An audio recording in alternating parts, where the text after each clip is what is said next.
Today on Back to the Bible, there are hundreds of voices telling you how to live your life. So who do you listen to win your day spiritually? Bryan Clark takes you into the book of Proverbs to help you find the source of true wisdom. And later, he'll step into the studio to bring that message home.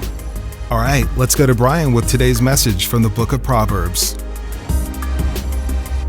Many years ago, back in my previous ministry, I got a phone call one day from a financial advisor that had moved to town, was new in town, was a believer, attended a different church, but basically was offering his services, wondering if he could help with maybe newlyweds or premarital couples, just as a service, help them get set up in a budget and get their finances straight. And thought that might be a helpful resource.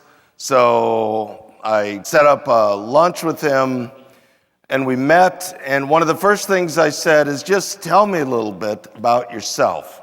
And he chatted about this and that, and pretty soon the conversation to move to kind of the struggles in his marriage and all the stress over finances and all the credit card debt and all this financial trouble. He was going down fast, and finally he looks at me and he says, Pastor Clark, can you help me? And I think what I said is, I can connect you with someone who can help you. But what I'm thinking is, there's no way I am going to have you advise young couples on how to handle their finances when you yourself can't even manage your own finances. Now, I think we get this. If you're a business owner, you're probably not going to take advice from someone who just bankrupted his own business. If you're a parent, you're probably not going to take advice from someone who's never had children, or take marriage advice from someone who just crashed his or her own marriage. I assume we're not going to take relational advice from Hollywood celebrities that move from one level of dysfunction to another. But it does raise an interesting question. Who do we listen to? On any given day, there are hundreds of voices telling you how to live your life. There's this sobering reality that you only get one shot at life. You only get one chance to be 16. You only get one chance to be 30. You only get one shot at life. So every day matters. So how do you ensure that you live your life with the utmost skill in order to fulfill the purpose for which you were created? Well, that's what we want to talk about today and over the next couple of weeks. If you have a Bible, turn with us to Proverbs chapter 4. Now, there's some real challenges to preaching through the Proverbs. The most obvious challenge is, of all the books in the Bible, it is by far the easiest to understand. When people are reading through the Bible, the average person finally gets to Proverbs and they say to themselves, this is finally one book I can understand, because it's pretty straightforward. They're just simple Proverbs, which leaves the challenge for me. What do I say? I mean, it's fairly obvious. It just means what it means. The other challenge to trying to preach it or teach it is that it's just not organized around some sort of an outline or progression of thought. It's just, by and large, a collection of Proverbs. So how we're going to do it is just take a chapter at a time, go through it. I'm going to make some comments here and there. The rest of it's pretty straightforward, I would say. The way the material is organized is what they would refer to as a household model. In other words, it's organized around the idea of a father sitting down with his son, basically offering Proverbs, wisdom to his son. Of course, ultimately, it's God, the Father, teaching his children, but there's also a model here that says, ultimately, we ourselves learn to live with skill and then pass that on to the next generation and to the next generation. And that's also part of the teaching here. So verse 1, hear, O sons, the instruction of a father, and give attention that you may gain understanding. For I give you sound teaching. Do not abandon my instruction. So you'll see that throughout this proverb and all the Proverbs. It's just this message to listen and learn in order to gain understanding. Verse 3, when I was a son to my father, tender and the only son in the sight of my mother, he taught me.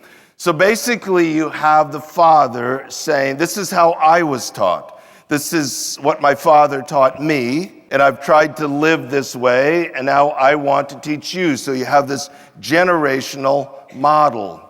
We probably wouldn't think much about the reference to son, but it's helpful to understand in the Hebrew and in the Jewish lifestyle, to be a son went far beyond just genetics. To make this statement that I was my father's son is really a reference to obedience. In that culture, to really be a son meant I listened to my father, I obeyed my father, and now I'm passing this on to you. So much so that in the Jewish culture, if a son rebelled to a high enough degree, the father actually disowned him. It was a sense of saying, you're not my son because you won't listen to me, you won't obey me. So what he's saying is, I was my father's son, meaning I listened and I obeyed, and now I'm passing this on to you, my son. Now, almost everybody believes this is Solomon speaking, so the father would be David, the great king of Israel, and David then is saying, I was taught by my father, and now I'm passing this on to you.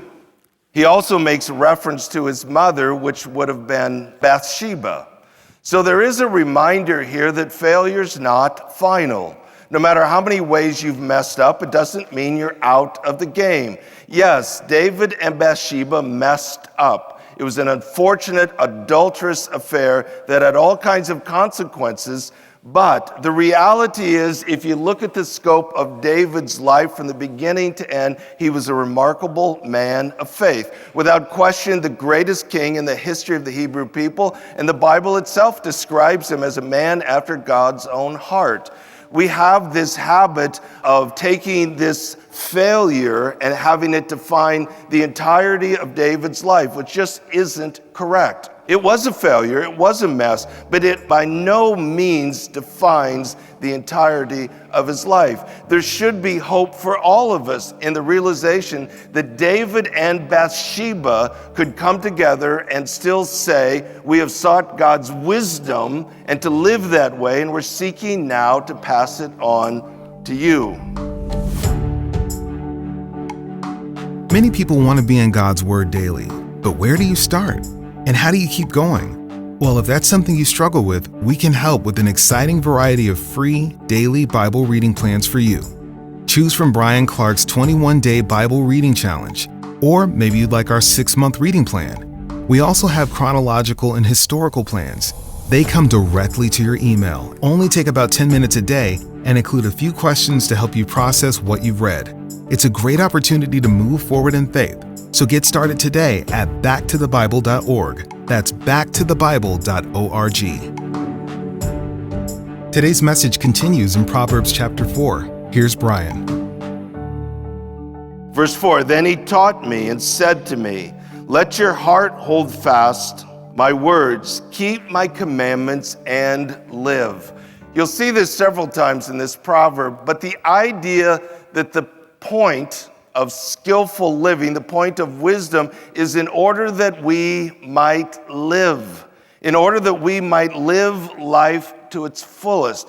I think there's a tendency to think the choice is I can live it up or I can follow God.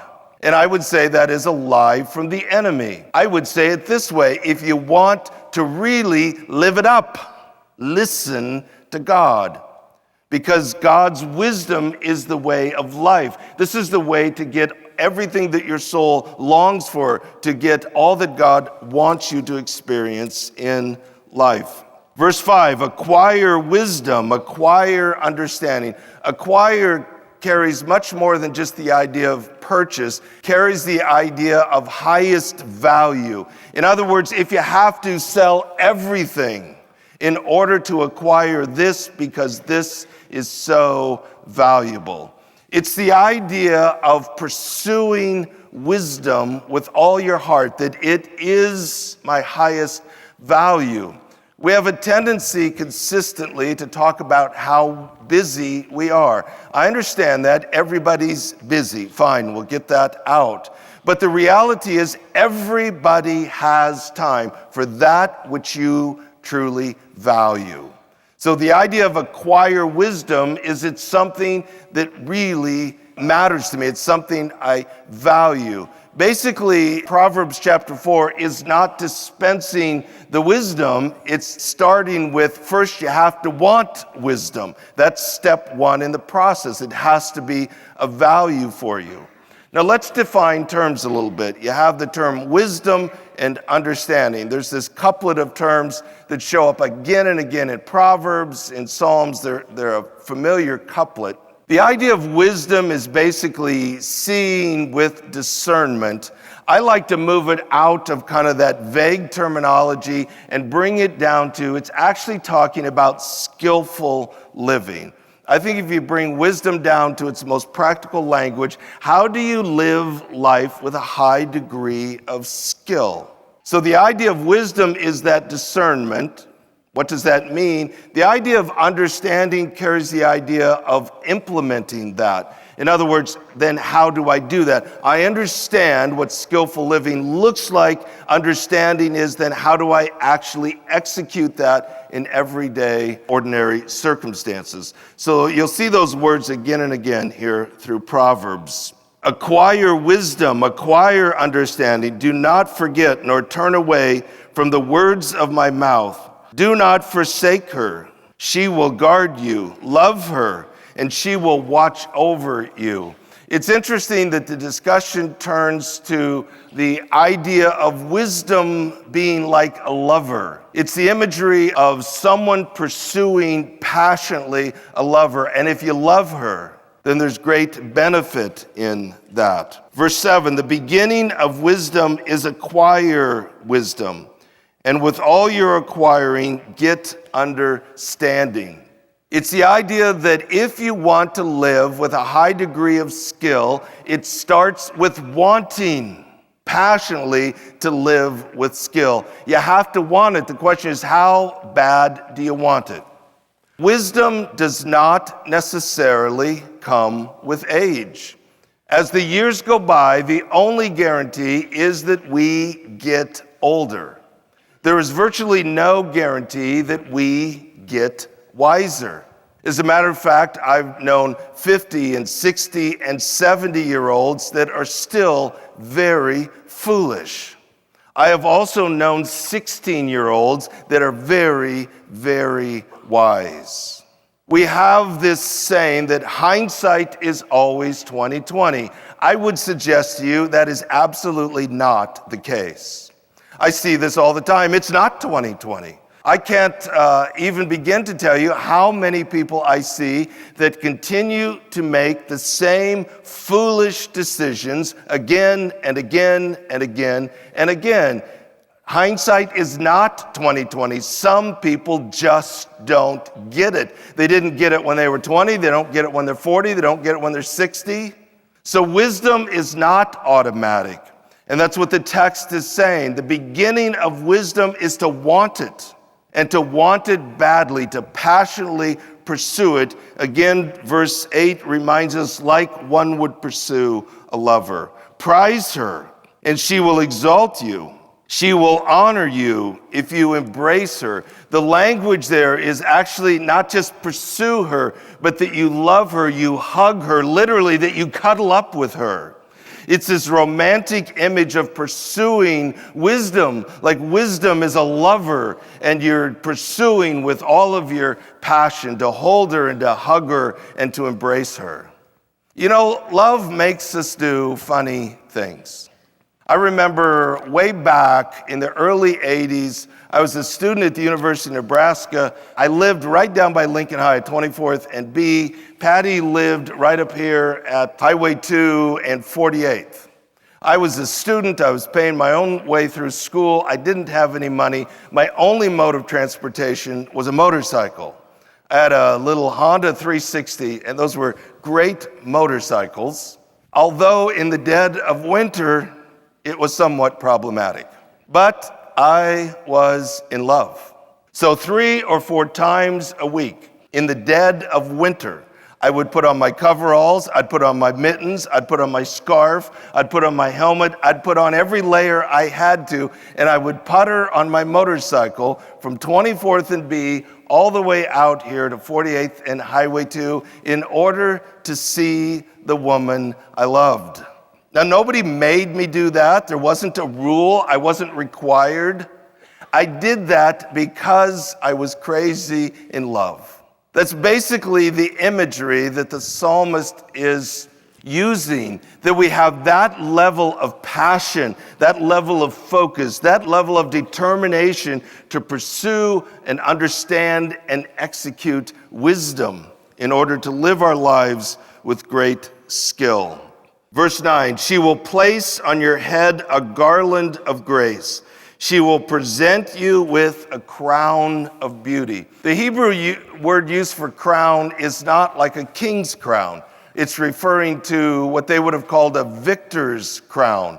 In other words, you get to the finish line, you win the race, you get the victor's crown. So the idea is that you pursue passionately wisdom like a lover in order that when you get to the finish line, wisdom puts the victor's crown on your head and basically celebrates a life well lived. Now, I would guess every single person in the room would say, I understand I only get one shot at life, and when I get to the finish line, I want to be able to look back with a deep sense of satisfaction and know I ran my race well. How do you do that? You passionately pursue wisdom in order to live skillfully, and the promise of verse 9 is that if I do that, when I get to the finish line, wisdom herself will place this victor's crown on my head and say, well done. Now, there's basically 3 discussions here. Some refer to them as 3 lectures. I don't prefer that terminology. It's 1 through 9, 10 through 19, and then 20 to the end. So the second discussion, verse 10, hear my son and accept my sayings, and the years of your life will be many. I have directed you in the way of wisdom. I have led you in upright paths. I think it's helpful to stop and think about that statement, I have led you. Basically, this is the imagery of a father to a son. And he's saying, I haven't just talked about skillful living. I have lived skillfully before you, and I am inviting you to follow my lead. There is this reminder of the sobering reality of actually living that out before your children as a parent.